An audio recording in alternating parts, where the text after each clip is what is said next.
Assalamualaikum warahmatullahi wabarakatuh. Saya akan melaksanakan aksi nyata Semangat Guru 2 Kompetensi Non-Teknis Kurikulum Merdeka. Nama saya Dul Muiz, SMP Negeri 22 Semarang.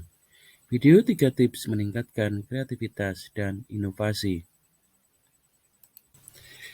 Tujuan video ini dibuat dengan tujuan sebagai aksi nyata pelatihan mandiri topik Semangat Guru 2 Kompetensi Non-Teknis Kurikulum Merdeka. Tujuannya adalah bagaimana agar siswa lebih kreatif dan inovatif dalam pembelajaran. Oke, kita akan bahas yaitu kreativitas. Kreativitas adalah proses berpikir yang berpindah-pindah dari berpikir secara divergen kepada berpikir secara konvergen. Berpikir divergen adalah kemampuan untuk memunculkan beragam alternatif dalam pemecahan masalah. Sedangkan berpikir konvergen adalah proses berpikir yang memunculkan suatu solusi terhadap suatu masalah. Lalu bagaimana membantu peserta didik untuk melatih berpikir kreatif di kelas? 1. Menggunakan kemampuan bertanya dan berpikir. 2. Belajar disiplin dengan mengatur waktu yang baik. 3. Memiliki kemampuan untuk memecahkan masalah. Kita bahas yang nomor 1, yaitu menggunakan kemampuan untuk berusaha, bertanya, dan berpikir. Belajar dilandasi niat ikhlas akan memunculkan keinginan berusaha yang maksimal, akan muncul pribadi aktif, kreatif, dan berprestasi. Yang kedua, belajar disiplin mengatur waktu dengan baik, dengan memanajemen waktu dalam belajar, organisasi, bermain, ataupun membantu orang tua. Yang ketiga, memiliki kemampuan memecahkan masalah. Siswa aktif dan kreatif akan mudah memecahkan masalah yang dihadapi.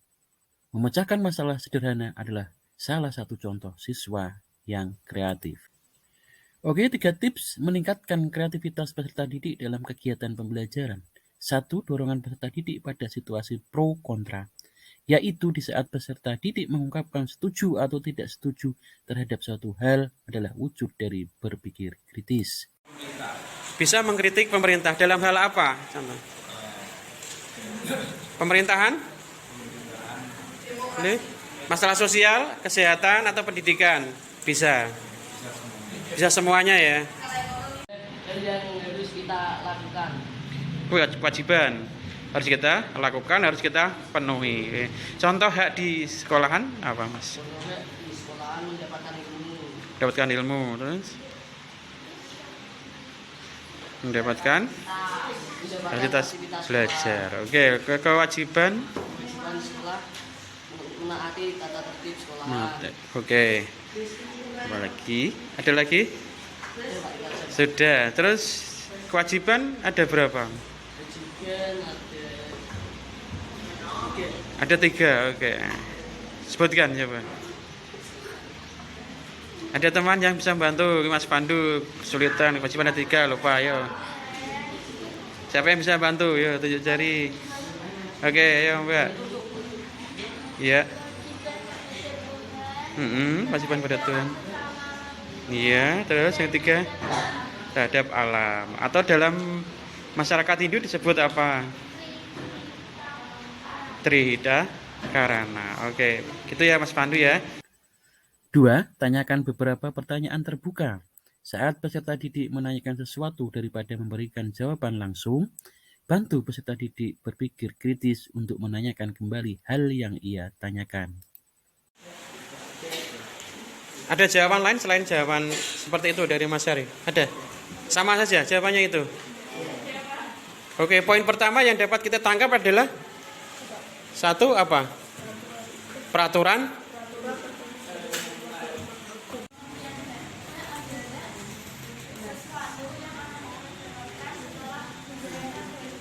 Iya.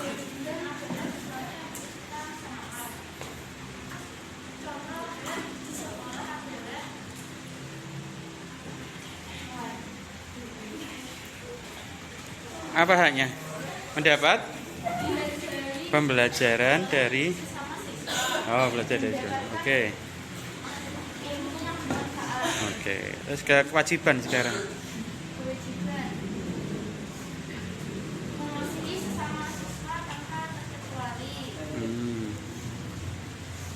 Terus mentaati peraturan sekolah. 3. Tahan diri untuk tidak mengintervensi. Ketika sedang berdiskusi lewat serangkaian pertanyaan pada peserta didik, hendaknya menahan diri untuk mengintervensi.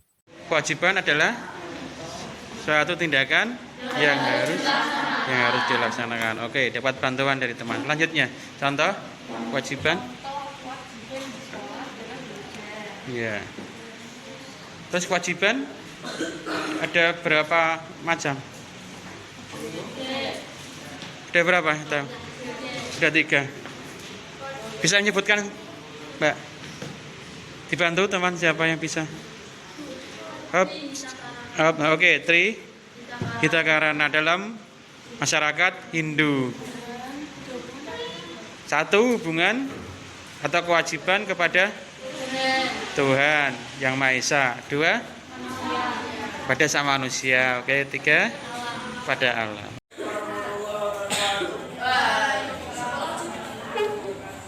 Saudara-saudara, dalam sidang ini kita bahas tentang bentuk negara.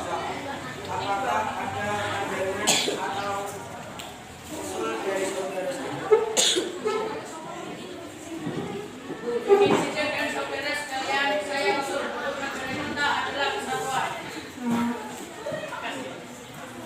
Maaf, saya tidak setuju dengan negara yang kesatuan karena saya berpendapat Indonesia adalah negara yang serikat.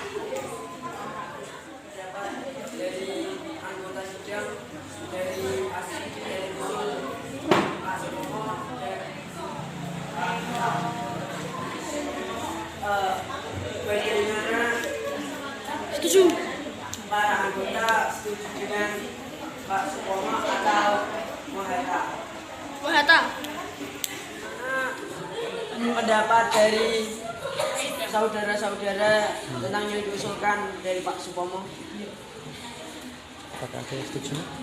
Adakah yang setuju? Silakan Pak Yamin.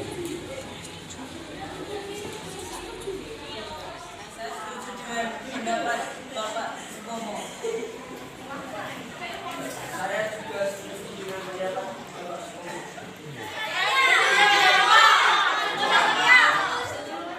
Yang diusulkan dengan oleh Bapak Supomo. Tepuk tangan.